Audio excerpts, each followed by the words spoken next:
नमस्कार छात्रों, समाजशास्त्र के बहुविकल्पी प्रश्नों के अंतर्गत आज हम संरचनात्मक परिवर्तन नामक पाठ से चर्चा करेंगे। हमारे प्रश्न हैं, एक देश द्वारा दूसरे देश पर शासन स्थापित कर उसे गुलाम बनाने की प्रक्रिया क्या कहलाती है? छात्रों, ये उपनिवेशवाद कहलाता है। वह प्रक्रिया जिसमें उत्पादन के साधनों का स्वामित्व निजी व्यक्ति के हाथ में होता है तथा उसका मुख्य उद्देश्य लाभ कमाना होता है, यह पूंजीवाद कहलाता है। काम की तलाश में गांव से शहरों की ओर किए गए पलायन को क्या कहा जाता है? इस प्रक्रिया को नगरीकरण कहा जाता है। 20वीं सदी के प्रारंभ में विश्व का सबसे बड़ा नगर निम्नलिखित में से कौन सा था? छात्रों, ये नगर लंदन था। औद्योगिकरण के कारण भारत में कौन से दो परंपरात्मक नगरीय केंद्रों का पतन हुआ? ये दो नगर हैं सूरत और मसूलीपट्टनम। औपनिवेशिक काल में कोलकाता से किस वस्तु का सर्वाधिक निर्यात ब्रिटेन में को होता था? छात्रों, इसका उत्तर है जूट अर्थात पटसन। चेन्नई से किस वस्तु का निर्यात ब्रिटेन को होता था? चेन्नई से विभिन्न वस्तुओं का निर्यात ब्रिटेन को होता था, लेकिन उसमें से प्रसिद्ध था कहवा, चीनी, नील और कपास। किन तीन गांवों को मिलकर कोलकाता का निर्माण हुआ? ये तीन गांव हैं सूतानुती, कोलिकाता और गोविंदपुर, जिनको पट्टे पे लिया गया था। 1690 में कोलकाता शहर की नींव किस अंग्रेज व्यापारी ने रखी थी? जॉब चार्नक ने 1690 में सूतानती, कोलिकता और गोविंदपुर को मिलाकर कोलकाता शहर की नींव रखी थी।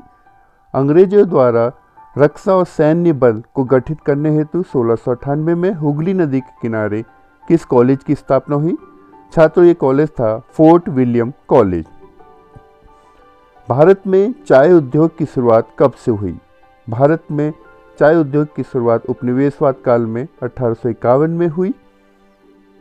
अंग्रेजों द्वारा किस एक्ट के द्वारा चाय की खेती करने हेतु मजदूरों को प्रलोभन, बल, भय के द्वारा असम में चाय की खेती करने भेजते थे? छात्रों, इसका उत्तर है transport of native labour act 1863। AMUL अर्थात अमूल का विस्तारित रूप क्या है? अमूल का विस्तारित रूप है आनंद मिल्क यूनियन लिमिटेड, जो कि गुजरात के आनंद शहर में स्थापित है।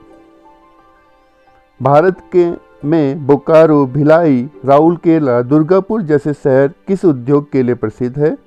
भारत में पंचवर्षीय योजना के अंतर्गत लौह इस्पात कारखानों को इन विभिन्न नगरों में स्थापित किया गया।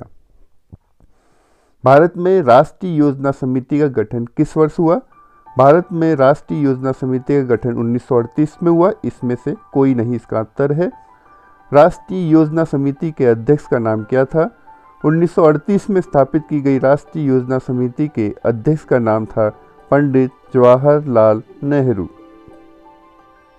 वर्तमान में भारत सरकार की कौन सी योजना नगरीकरण को बढ़ावा दे रही है?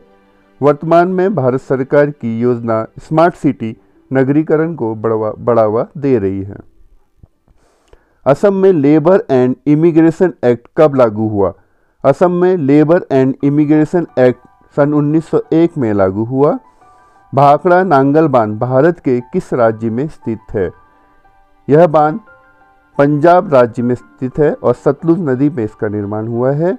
नेशन स्टेट या राष्ट्रीय राज्य का संबंध किस प्रक्रिया से है?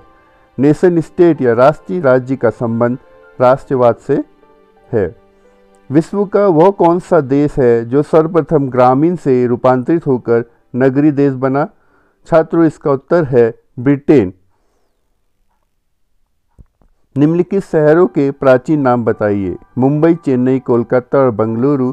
मुंबई का बम्बई, चेन्नई का मद्रास, कोलकाता का कलकत्ता, बेंगलुरु का बेंगलौर। छात्रों, उम्मीद है आपको ये प्रश्न पसंद आए होंगे। आज के लिए इतना ही। धन्यवाद।